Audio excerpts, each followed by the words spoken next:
Hello दोस्तों, आज हम समझ रहे हैं MPPSC mains paper 4 part A ethics.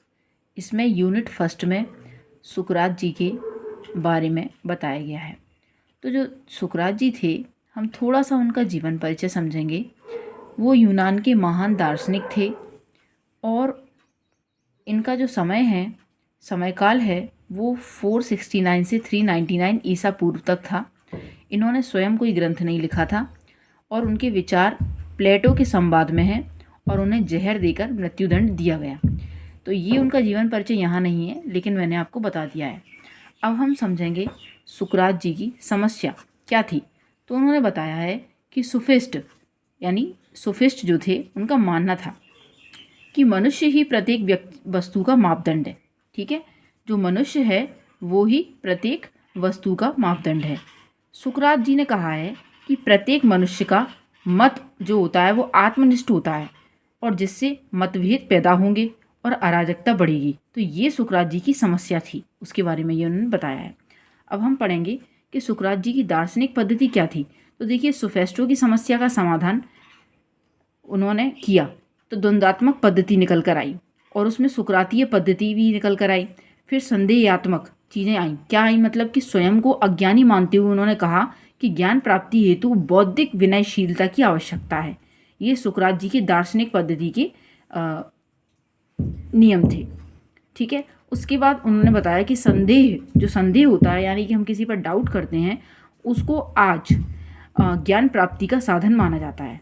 ठीक है, उसके बाद उन्होंने वाद विवाद के बारे में बताया कि जो प्रश्न उत्तर से सत्य तक पहुंचना, यानी जब जो डिबेट होता है, वाद विवाद होता है, हम किसी से प्रश्न उत्तर करते हैं तभी हम सत्य तक पहुंच सकते हैं।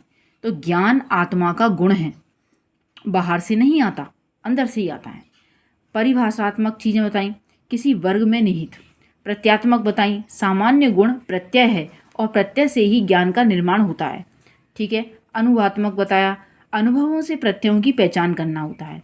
उसके बाद निगमात्मक बताया, निगमन के द्वारा परिभाषाओं का परीक्षण किया जाता है और पूर्ण सत्य की प्राप्ति हेतु। उसके बाद सुकरात की ज्ञान मीमांसा बताया कि जो प्रत्यक्ष को ज्ञान का साधन मानने वाले सोफेस्टो का खंडन किया है और अपनी ज्ञान मीमांसा का स्पष्टीकरण देते हुए प्रत्यय को ज्ञान का साधन माना है।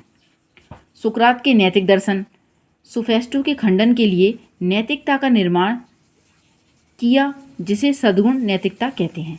तो ये तो सुकरात के नैतिक दर्शन के बारे में बताया। उसके बाद सद्गुण ज्ञान है, ज्ञान से महत्व बताया।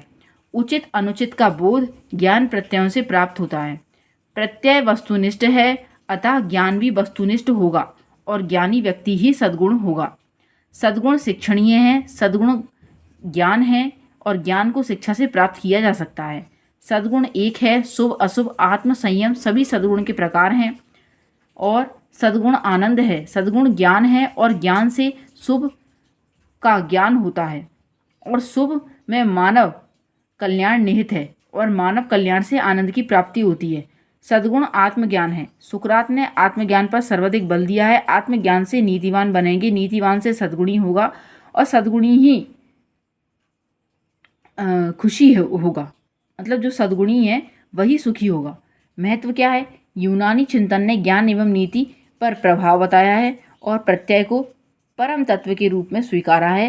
प्लेटो एवं अरस्तु पर प्रभाव, प्लेटो ने सुकरात की ज्ञान मीमांसा को तत्व मीमांसा में परिवर्तित किया है। यही प्रत्ययवाद आगे स्पिन, ओझा, वर्फले, हिंगल के दर्शन में दिखा है।